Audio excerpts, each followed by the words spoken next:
Alright everybody, welcome back to another Civ 7 gameplay video. My name is Tim, and I'm going to be doing the first 25 turns as Confucius of the Han. We're going to go into some nitty-gritty details here, show you guys a bunch of different options, talk about what I do know and what I don't know. You start out with your founder. Your founder is a settler that will build an actual factual city. Settlers in this game start out by building settlements, which become towns, and then you can upgrade them to actual cities. It's a little bit different than previous games. Now, oh, oh, all right. Quick fix there. You can see all of your yields once you switch into your founder. And we're going to go ahead and park it right where we're at. This seems like the best option. I could move up into the right one, but I'm afraid that this is going to stop my movement. And quite frankly, I would rather build my city on the first turn. So we are looking at Chang'an? New beginnings. We have our production, and it's going to ask us to build something right off the bat. Now, in Civ 7, your first scout or warrior is always a one-turn build. I like the idea of going double scout into warrior, and that is going to be our first turn. First turn always goes very, very quick. You immediately, or you don't immediately, but you usually grow right away as well. But I have played other civs up until this point, so we're going to go ahead and move our settler over here.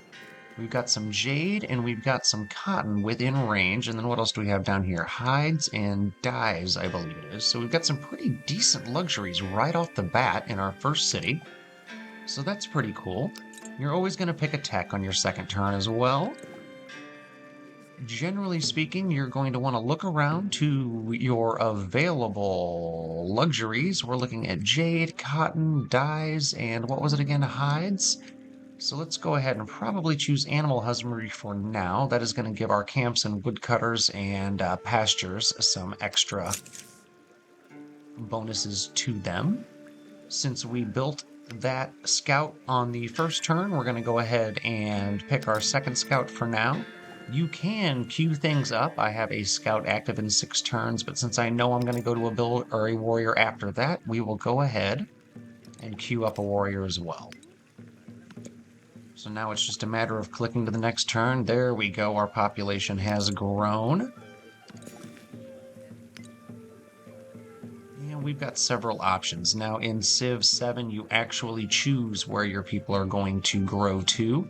I'm going to build a rural zone here on these chickens. That's going to build a farm.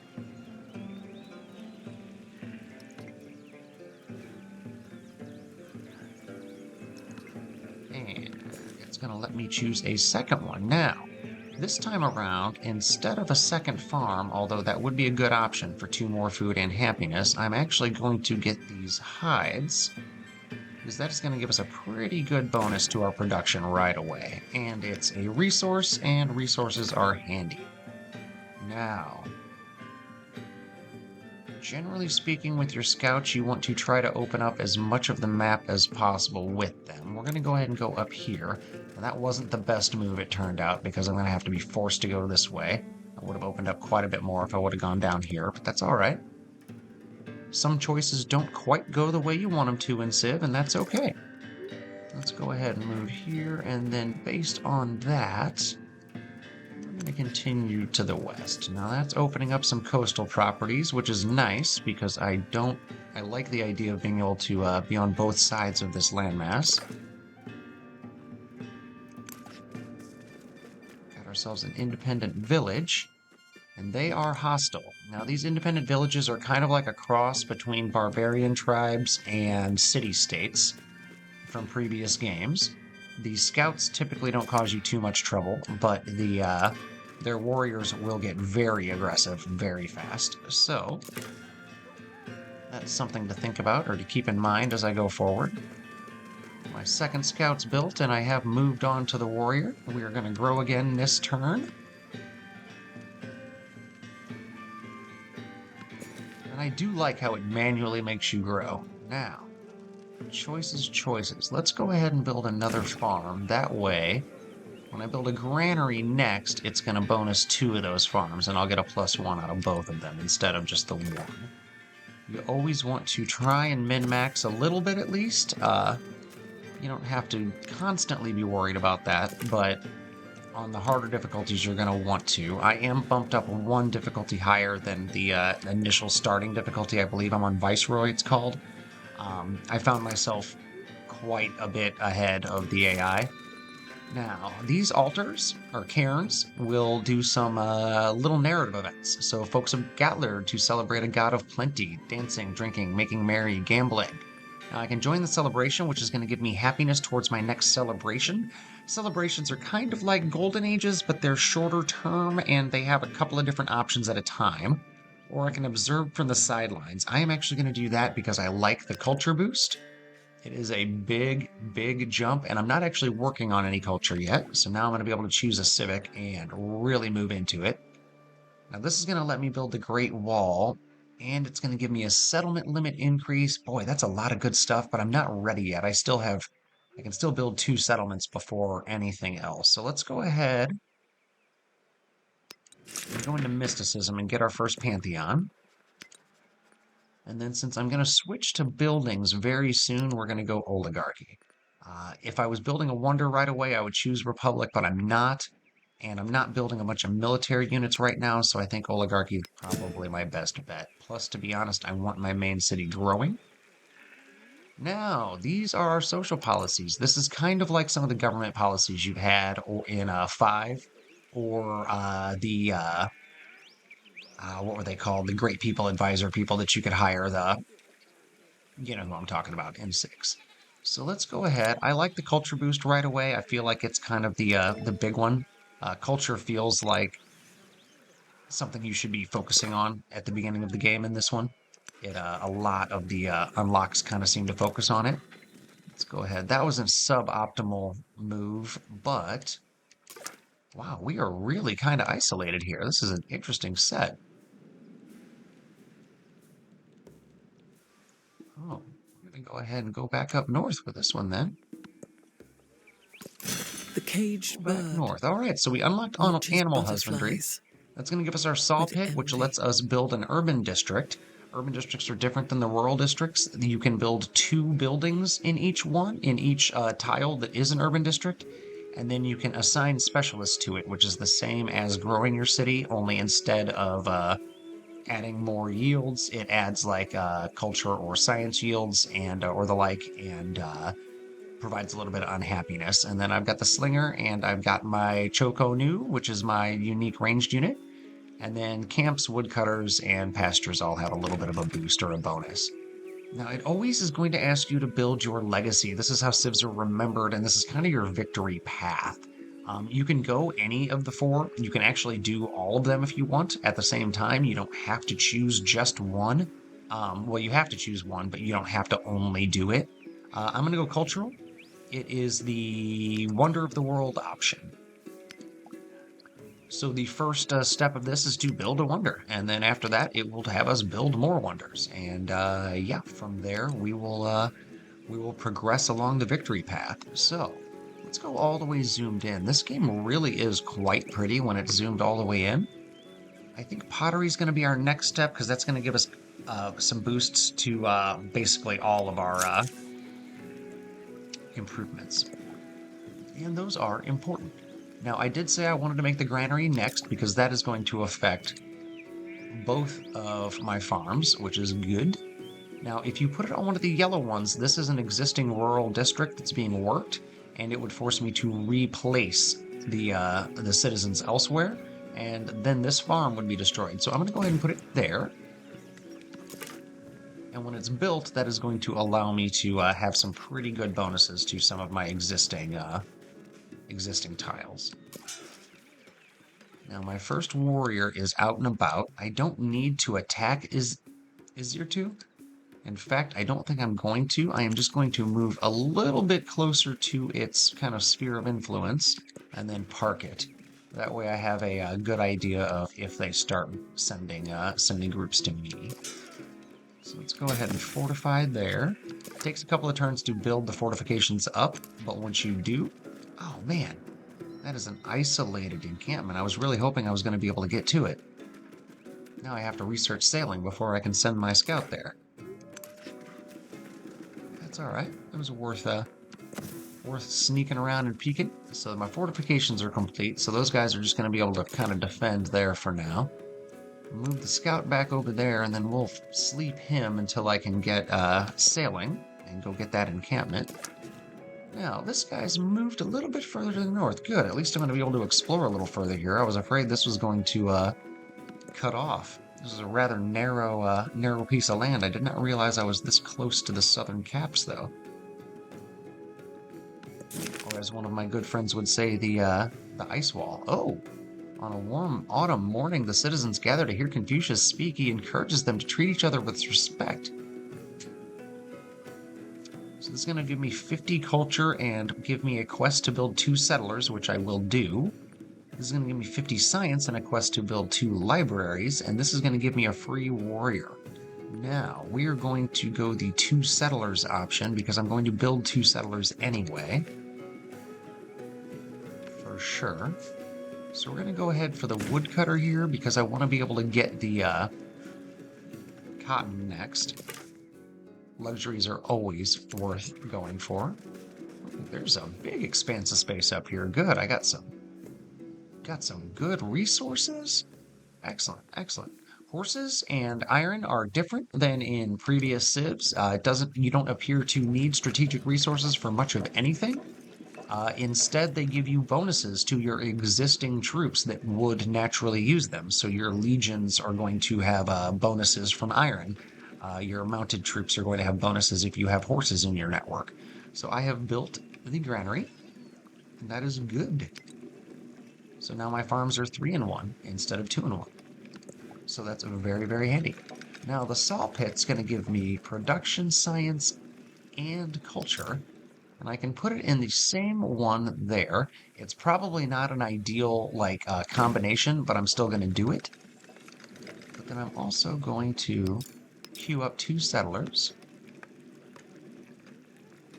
And move both of them above it.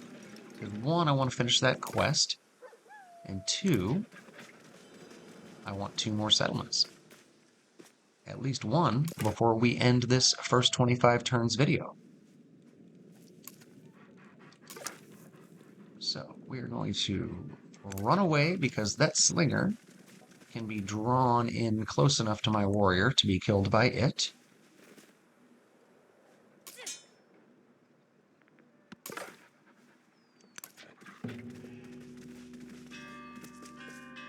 See how this plays out.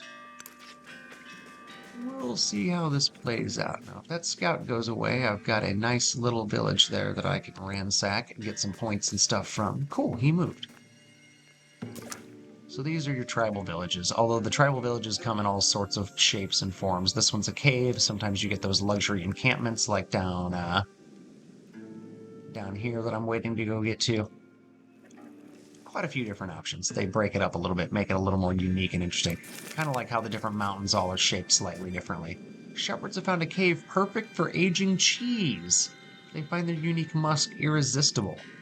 So I can sample it for science and food, or I can go culture with the technique. We're studying it, science and food, for sure. For sure on the science and food there.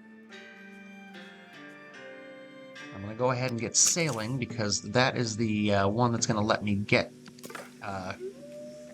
let me move on to the coasts and get over there. Now let's go ahead. I know that slinger's somewhere. We might as well face him. There is another world. Now mysticism's going to give me another option. I don't have any settlements built yet. I'm going to have 2. So once I have a second option in those 2 settlements chosen, priesthood's a really good one, I think. I am going to switch out charismatic leader with toolmaker, though, because I want that little extra bit of production a little more than I want the science. But I also want the science. Now I can get 25 influence, or I can get more culture. We're going with the radical culture. Radical culture it is. Let's go ahead. Do I want mysticism too? No, I think I want discipline, because I like that free army commander. I only have the 1 military unit. So I think getting a commander is probably going to be the best bet. Now this is going to hurt me, but it's going to badly hurt the slinger. And then depending, I might be able to take the slinger out next turn. This is a very unique quirk of 7, and I assume it's something they'll patch out. But when you attack in a turn, the animations just kind of continue to go on until you end your turn. Like, it's quite bizarre. Now, Pantheons are a little bit different than in Civ 6, which is obvious. They're changing a lot of things. I have found a couple of them that I like more than most. But right now, I do have a couple of farms already, so that would really turbo boost my food. Doing Goddess to the Harvest, that would be nice. That'd be real nice, actually. Now, Quartz constructing buildings. That would actually be really handy also. I really like Out of the Sun. You get culture, food, gold, happiness, production, and science. Just one of each from every altar. So we're going to go ahead and go that way, because that's the one I like, or that's the one I like so far. And let's go ahead and go a little further to the north, see what we can get out here. Nothing super exciting, but that's alright. Not every advancement can be super exciting. And see, they're just still plugging away at each other. Then it ends, and then they attacked me. And... ah, dang it. That's not what I was trying to do. But right-clicking does occasionally burn you when you're not paying attention to what you're right-clicking. Now there is a tent camp that I'll be able to visit, get some goodies from. Still got a couple more turns until I can get over here to this luxurious encampment. But I'd like to get over to that luxurious encampment.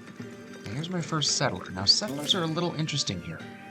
Because, again, they don't build a new city. They build a town. Or a settlement. Yellow just means you can build a city there. There's no fresh water. Pale blue means there's fresh water. Generally want to be... oh, now that's actually pretty good, because I'm one stage away from the 3 threshold. Now let's go ahead. Go right there. Oh, that is a long walk to get to it. That is a real long walk to get to it. Wow. I thought there was a gap right here, but there's not. Huh. 6 turns. I would rather go...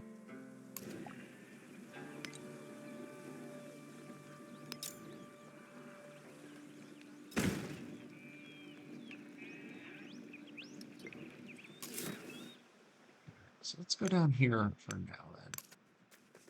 Let's go down there for now. That's a good trade-off. That's a good trade-off.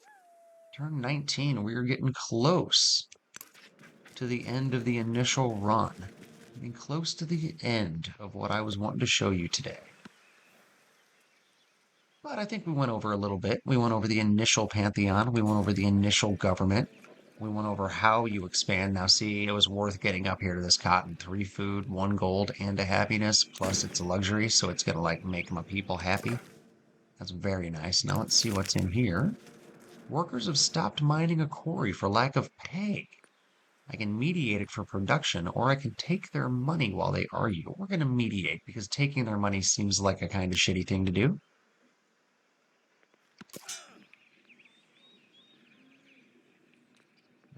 Now, Mr. Warrior here is going to rest up.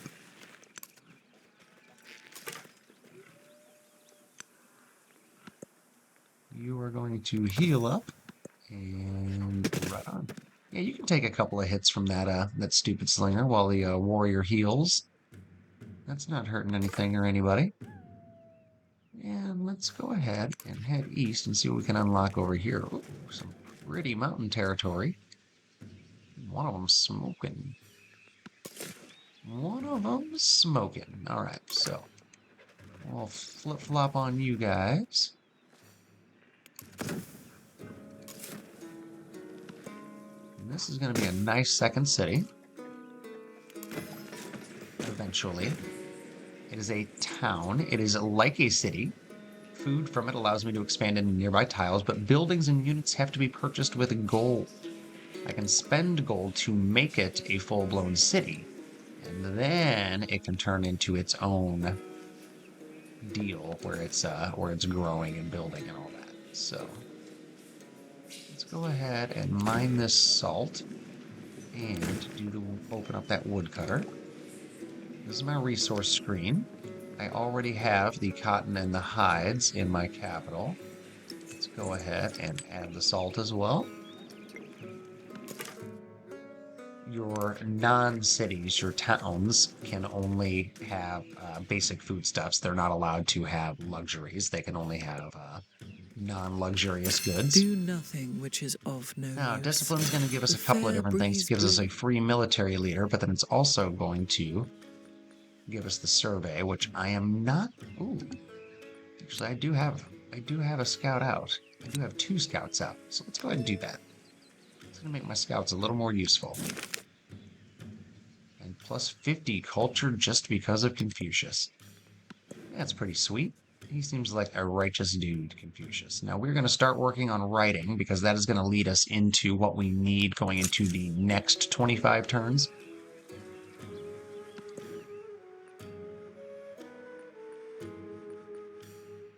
I could go discipline or mysticism too, but they just expand upon the existing discipline and mysticism. Instead, I'm going to go Z because this is the Han Dynasty specific one, and it lets me build the Great Wall, and it gives me some massive science boosts, and lets me build an additional settlement beyond the 3rd, which I am going to build shortly. Alright. Now you can see my other settler here. Now, ideally, I would go right here or here. No, there's going to leave a gap. So here, probably, that is going to fill up to this section. Yes, and then I can also go here. So we're going to go there first. And then we're going to cheat the system. We're going to... Next turn, we'll buy a 4th settler.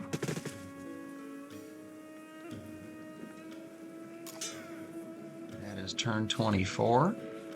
Perfect, because I said I was going to play until 25.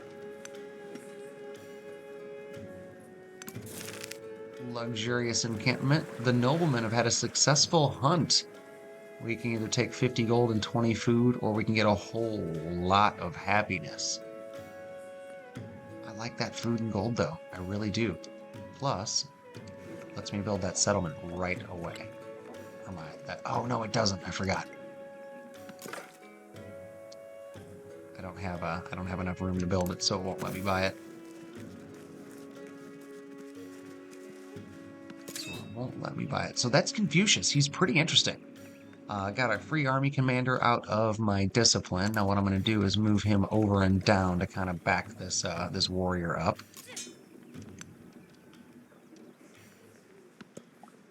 Confucius has a lot of cool little bonus narrative events, so that's kind of neat.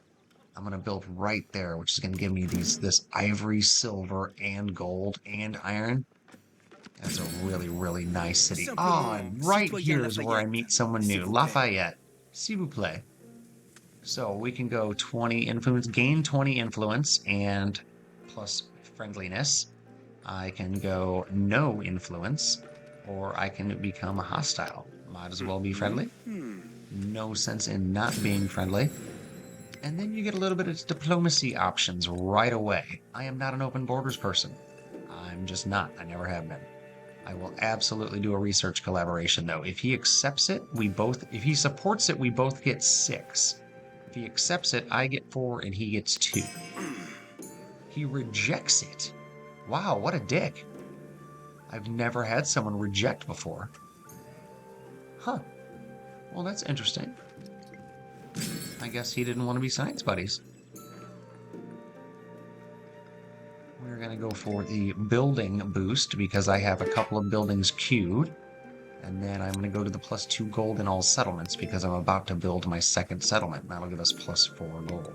And yes, I am aware that my settlements are defenseless. I don't have any nearby neighbors. So I am not super concerned about that. Now, let's go ahead and get the heck out of Dodge. And then let's kill these slingers with my warrior, if at all possible. Almost killed them. So that's going to be a next turn kill. And then what am I going to find with this scout? We're going to go all the way over here. Ooh, open up a huge section. Now that's as far as it'll zoom out, but we got a pretty good lay of the land here. I'm about to build a third city in 25 turns. Not a bad start. Only have one neighbor, and he was kind of a dick, but you know, Confucius and Lafayette might just not be friends. Now, I am way behind on culture and a little behind on science, but I'm a little ahead on gold, and I'm about to be real ahead on settlements. So once I get those two settlements rocking, this next set of 25 turns, I guarantee you I will be well ahead of Lafayette by the end of the next video. So yeah, I appreciate you guys coming by. This has been a fun one. I'm going to go ahead and try and break down this gameplay video series into batches of 25 turns and see if we can get Confucius all the way to the end line. Appreciate you guys coming by. Take care.